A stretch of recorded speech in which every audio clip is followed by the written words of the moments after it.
Hey guys, welcome to my channel. आज हम लोग पढ़ेंगे vision and values of Indian constitution. Now it talks about that जो countries France US में जो कॉन्स्टिट्यूशन बना वो पॉलिटिकल रेवोल्यूशंस की वजह से बना था, जिसके बारे में आप हायर क्लासेस में पढ़ोगे।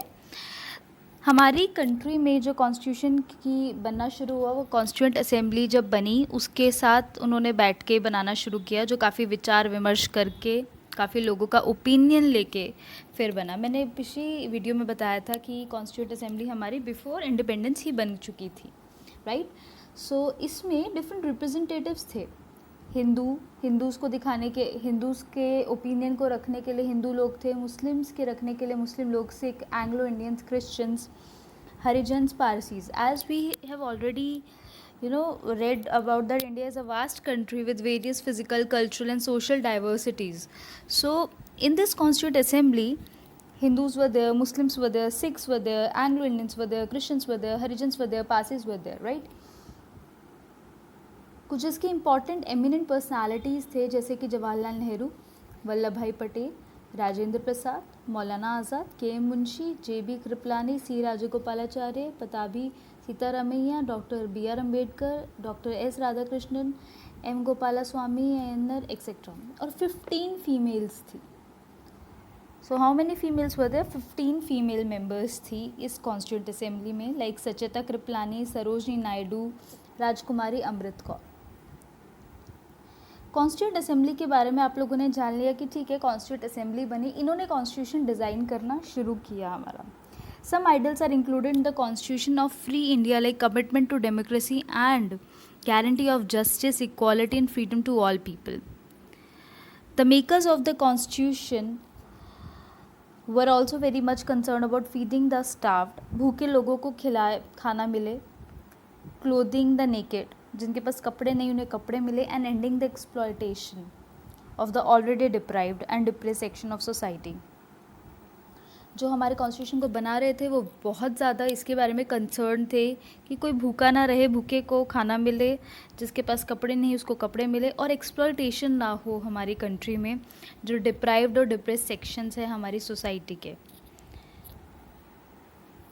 ये बहुत इंपॉर्टेंट पॉइंट है जो आप लोग को याद रखना है, and you can right this line in your answers even. तो इसीलिए इस चीज़ को ध्यान में रखते हुए हमारे कॉन्स्टिट्यूशन में एक प्रियम्बल जोड़ा गया आगे, फ्रंट पेज जिसको बोलते हैं। The preamble was included in the beginning of the constitution. Preamble is an introduction to the constitution and is non justifiable.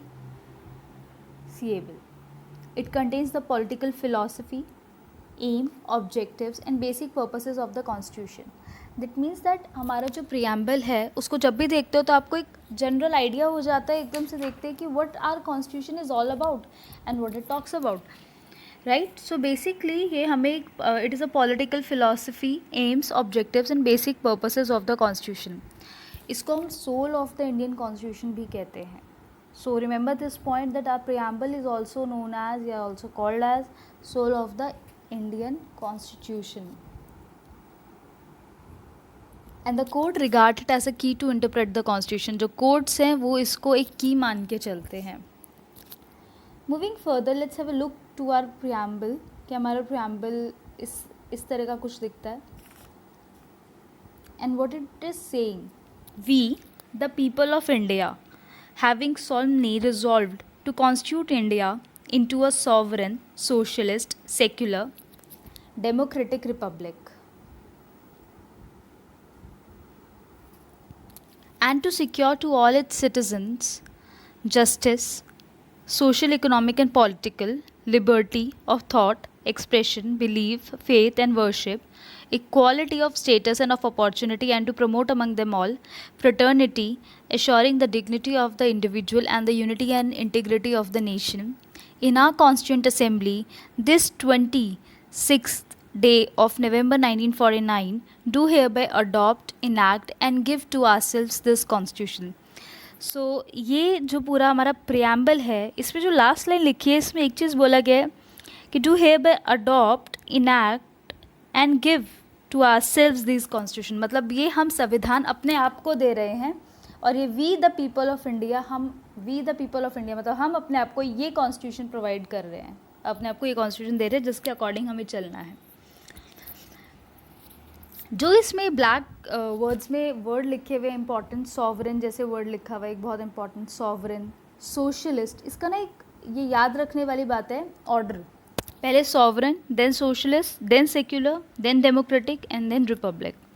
तो ये ऑर्डर बहुत ऐसे, इसका ऑर्डर बहुत इंपॉर्टेंट है, तो उसको याद आप ऐसे कर सकते हो, सो एक निमोनिक बना सकते हो, सो सी, और यहाँ पे छोटा सा वी लगा दो, वी पहले एंड देन एक सी, सॉक सी। याद करने का बहुत अच्छा तरीका है इसको, निमोनिक ज़रूरी होते हैं याद रखने के लिए, so that you remember sock C. इन वर्ड्स के meaning sovereign, socialist, secular, democratic, republic, short में आपको बता देती हूँ मैं, बिकॉज इसके बारे में मैं आगे भी बात करूँगी, आपको बताऊँगी। सॉवरन का मतलब होता है that external, that we are free from all the external control, कोई बाहर की ताकत आके हम पे हुक्म नहीं चला सकती। सोशलिस्ट का मतलब होता है कि हम, इंडिया जो है सभी एक्सप्लॉयटेशन के खिलाफ है और ये एक इकोनॉमिक जस्टिस लेकर आएगा। सेक्युलर वर्ड का मतलब होता है कि हमारी कंट्री में सभी रिलीजन इक्वल फ्रीडम एंजॉय करेंगे, किसी के साथ कोई डिस्क्रिमिनेशन नहीं होगी रिलीजन के नाम पे। डेमोक्रेटिक रहेंगे हम लोग, ये तो पता ही है आपको। एंड लास्ट वन रिपब्लिक रहेंगे, that means India is a republic because the head of the state, जो यहाँ पे हेड ऑफ द स्टेट है वो प्रेसिडेंट है, ठीक है। जैसे बाकी कंट्रीज़ में क्वीन होते हैं, ऐसे ही हमारे में हेड जो हमारी स्टेट के हैं वो प्रेसिडेंट है, और हेड ऑफ द गवर्नमेंट होते हैं प्राइम मिनिस्टर। जस्टिस, यहाँ पे जस्टिस रहेगी, सोशल, इकोनॉमिक पॉलिटिकल जस्टिस मिलेगी। लिबर्टी, आज़ादी, लिबर्टी का मतलब होता है फ्रीडम।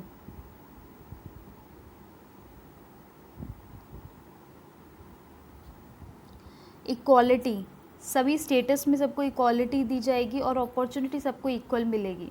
फ्रेटर्निटी का मतलब होता है ब्रदरहुड, भाईचारा रहेगा। और ये हमने अडॉप्ट कब किया था, इनैक्ट कब किया, 26 नवंबर 1949 में। I hope this is clear to you. हमारे प्रियम्बल को शॉर्ट में समझने का बहुत अच्छा तरीका था ये। नाउ मूविंग ऑन, हमारा जो कॉन्स्टिट्यूशन है, हमने इसमें काफ़ी सारी चीज़ें बाहर की कंट्रीज से ली हुई है, तो basically it is a good combination, combination of good features of several constitution. जो हमारा कॉन्स्टिट्यूशन है, ये हमारे कॉन्स्टिट्यूशन की खासियत है, which you can write that our constitution is a combination of good features of several constitutions. So short में एक बार जान लेते हैं कहाँ कहाँ से क्या क्या लिया हम लोगों ने। ब्रिटिश कॉन्स्टिट्यूशन जो था, वहाँ से हमने बोरो किया अपना constitutional head of the state, जैसे वहाँ पे क्वीन ऑफ यूके, यहाँ पे प्रेसिडेंट होते हैं।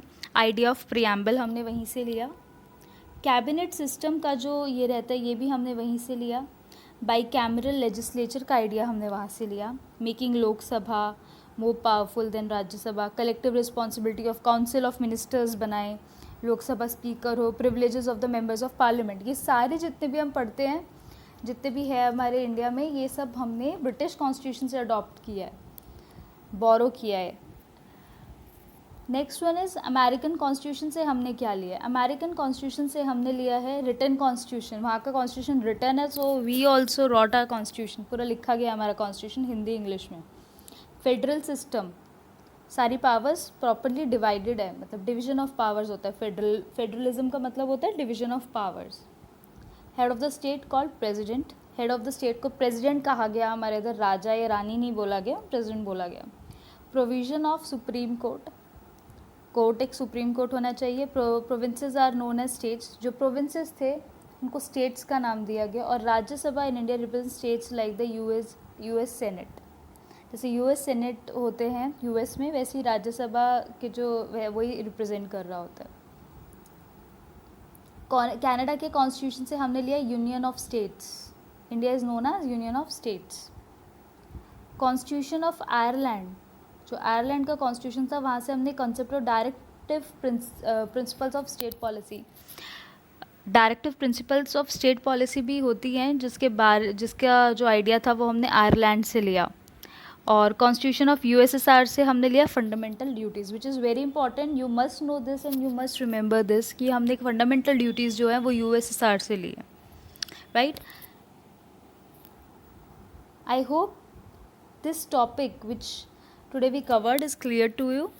If you like this video, then please give it a big thumbs up and share this video and subscribe